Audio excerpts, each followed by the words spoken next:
यह शादी पूरे राज्य के लिए ऐतिहासिक थी। राजा विक्रमसेन ने एक रहस्यमयी विधवा से विवाह किया था, लेकिन सुहागरात से पहले वह बिना कोई निशान छोड़े गायब हो गई। दरवाजा खुला था, दीपक जल रहे थे, लेकिन दुल्हन नहीं थी। आखिर वह गई कहां और क्यों? बहुत समय पहले की बात है। चंद्रगढ़ राज्य के राजा विक्रमसेन अपने साहस और न्यायप्रियता के लिए प्रसिद्ध थे, लेकिन एक बात उन्हें हमेशा परेशान करती थी। अब तक उन्होंने शादी नहीं की थी। एक दिन शिकार के दौरान वे घने जंगल में एक झील के किनारे पहुंचे। वहां उन्होंने एक स्त्री को अकेले खड़े देखा। वह सफेद साड़ी में थी, उसकी आंखें गहरी और उदास थीं। तुम कौन हो? राजा ने पूछा।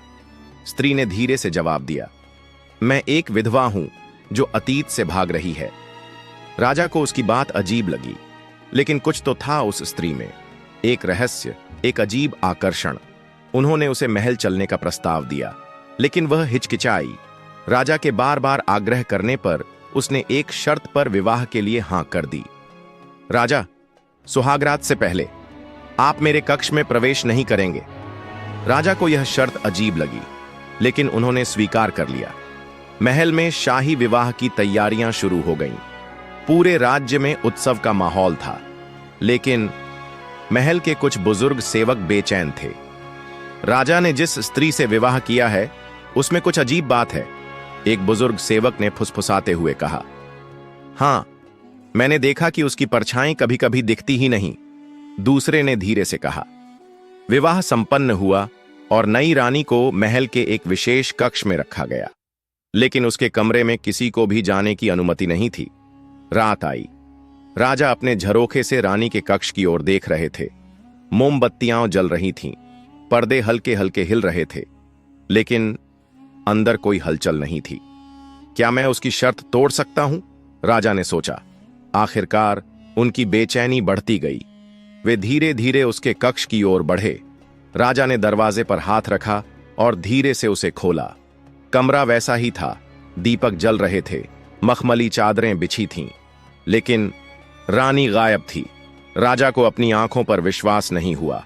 उन्होंने पूरे महल में ढूंढवाया, सैनिकों को आदेश दिया कि राज्य की हर गली, हर कोना छान मारा जाए, लेकिन रानी का कोई सुराग नहीं मिला। राजा का दिल बेचैन था। ऐसा कैसे हो सकता है? एक इंसान इस तरह अचानक कहां जा सकता है? 3 दिन बाद महल में एक बुजुर्ग व्यक्ति आया और राजा से अकेले में मिलने की विनती की। राजन, आपको यह विवाह नहीं करना चाहिए था, उसने कांपती आवाज में कहा। क्यों? राजा ने पूछा। बुजुर्ग ने गहरी सांस ली और कहा, जिस स्त्री से आपने विवाह किया वह वर्षों पहले इसी महल की रानी थी, लेकिन एक श्राप के कारण उसकी आत्मा इस संसार में अटकी हुई थी। श्राप? राजा के चेहरे पर पसीना आ गया। हां राजन, अमावस्या की रात जिससे वह विवाह करती थी, वह व्यक्ति रात के पहले पहर के बाद ही गायब हो जाता था, लेकिन इस बार वह खुद चली गई। राजा स्तब्ध रह गए। राजा ने फिर उस रहस्यमयी रानी को कभी नहीं देखा, लेकिन महल के सेवकों का कहना था कि हर अमावस्या की रात रानी के कक्ष में मोमबत्तियां अपने आप जल उठती हैं और कोई हल्की सी परछाई पलंग पर बैठी दिखाई देती है। क्या वह अब भी महल में है? क्या वह कभी वापस आएगी? यह एक ऐसा सवाल था जिसका जवाब किसी के पास नहीं था।